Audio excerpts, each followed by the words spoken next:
Renungan Tetes Embun. Renungan Tetes Embun 23 Mei 2025. Berhala Zaman Now. Kutipan dari Kisah Para Rasul bab 15 ayat 29. Kamu harus menjauhkan diri dari makanan yang dipersembahkan kepada berhala, dari darah, dari daging binatang yang mati dicekik, dan dari percabulan. Sobat Katolikana, ayat ini mengundang saya untuk lebih jauh menelaah apa arti dibalik perkataan para rasul, termasuk Petrus dan Yohanes, sebagai bagian dari surat keputusan Konsili Yerusalem yang disusun oleh penatua jemaat di Yerusalem pada masa itu. Nampaknya ada perselisihan soal hukum Taurat dan keselamatan bagi non-Yahudi. Dan dengan hasil keputusan tersebut, kelompok non-Yahudi tidak harus disunat. Cukup menjauhi hal-hal tertentu demi kekudusan dan sama-sama menjaga kedamaian. Saya mencoba mengartikan bahwa menghidupi iman Kristiani secara murni dan konsisten membutuhkan spiritualitas atau semangat jiwa untuk tidak mencampur adukan iman dengan nilai-nilai dunia yang bisa menyesatkan, dengan tetap berusaha menjaga kekudusan hidup rohani. Dalam hal ini saya teringat akan kisah pendek dari seorang eksekutif muda bernama Aliko yang sukses bekerja di perusahaan multinasional dengan posisi cukup tinggi dan gaji yang besar. Seperti kebanyakan orang, Aliko selalu aktif dan disiplin menggunakan gadgetnya sebagai alat berkomunikasi dengan para atasan dan bawahan serta pelanggannya.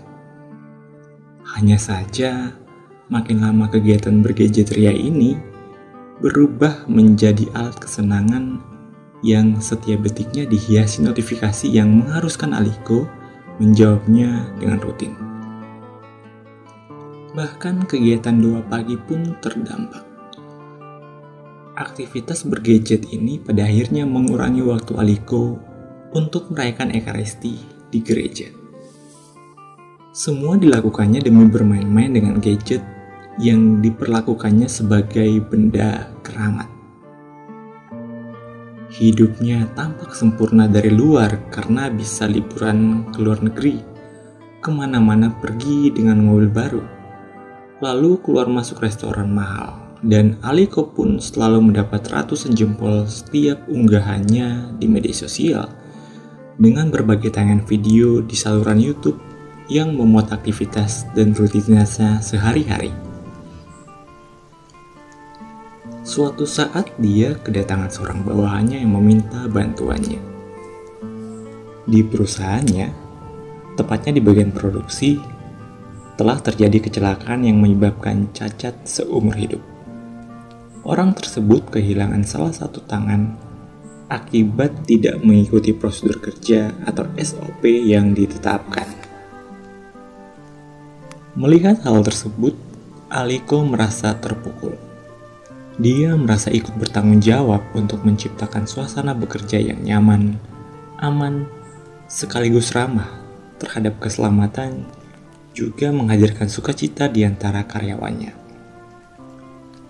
Dalam situasi inilah Aliko menyadari akan kelalaiannya untuk memberikan perhatian kepada bawahannya, sebab waktunya banyak tersita untuk memuja dan menomorsatukan kesenangannya bergadget ria setiap hari. Sobat Katolikana, dari sekelumit ilustrasi di atas, saya mencoba menarik benang merahnya, bahwa suatu kesenangan yang amat sangat saya prioritaskan tanpa mempertimbangkan keuntungan dan kenyamanan bersama, niscaya bisa menjadi berhala zaman modern yang menyesatkan. Kesenangan terhadap sesuatu yang menggebu-gebu bisa menjadi batu sandungan bagi tugas saya sebagai umat beriman, di mana hal ini termasuk berhala zaman now, apalagi ditambah dengan kerelaan berkompromi dengan dosa demi merasakan kenyamanan pribadi tersebut. Pesan Tuhan hari ini mengingatkan saya dan Sobat Katolikana agar kita semua sudi melepaskan segala hal maupun kegiatan yang menjadi berhala dalam keseharian kita. Sebab semua itu tidak akan pernah menuntun kita untuk membangun relasi yang semakin dekat dengan Tuhan.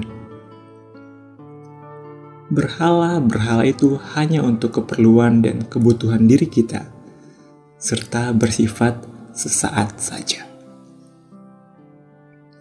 Marilah berdoa.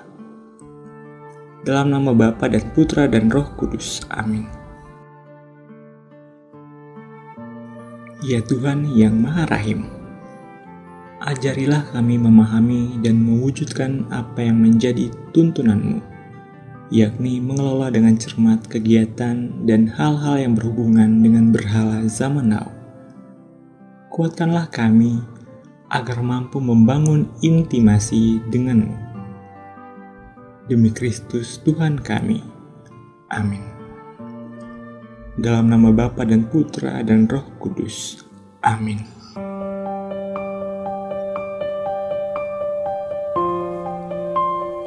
Demikian Anda telah mendengarkan Tetes Embun yang dipersembahkan oleh Radio Katolikana. Renungan Tetes Embun bisa Anda simak di Radio Katolikana, media sosial Radio Katolikana, dan YouTube Katolikana. Terima kasih dan sampai jumpa.